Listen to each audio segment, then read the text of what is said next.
特區政府近日公布多名高層官員任命，保安局副秘書長廖李可琪將會接替陳偉偉出任政府新聞處處長，喺5月24號，即係下個星期五生效。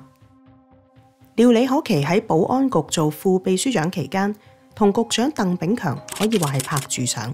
喺23條立法過程入邊擔大旗，不下一次代表政府反駁外國嘅批評。鄧炳強喺3·8婦女節，即係草案首讀同埋恢復二讀當日，仲特登喺立法會送個蛋糕俾呢一位外將。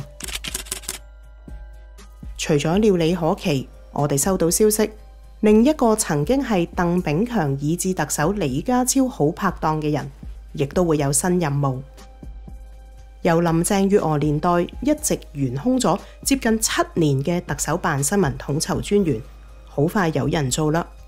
喺芸芸嘅人選入邊，我哋聽到4點鐘謝 Sir 嘅呼聲最高。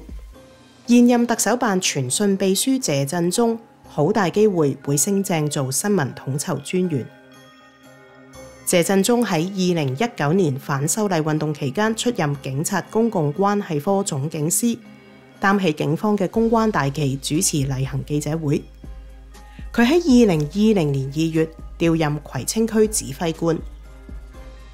2年之後，佢獲邀加入保安局抗疫特遣隊，搖身一變做咗保安局首席助理秘書長，屬於首長級第2級 D2 官員，月薪介乎港幣184000至到20萬蚊。喺管理社區隔離設施嘅時候，謝振中嘅名言係：我哋而家大知道香港人大概咧，知道香港人咧都唔慣去踎廁，中意用坐廁。佢之後因為抗疫表現優良，喺2022年獲頒發行政長官公共服務獎狀。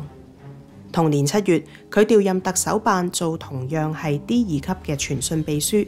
主要職責係管理李家超嘅社交媒體貼文。例如李家超宣誓就職當日，謝振中同攝影師拍攝特首出發前一刻嘅情況，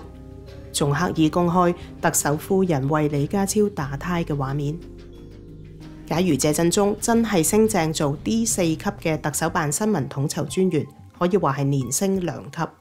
傳統上被視為文官位嘅新聞統籌專員，亦都會第一次由保安系統出身嘅人擔任。屈指一數，特區政府上至特首、政務司正副司長，到政制及內地事務局局長、保安局正副局長，都係紀律部隊出身嘅。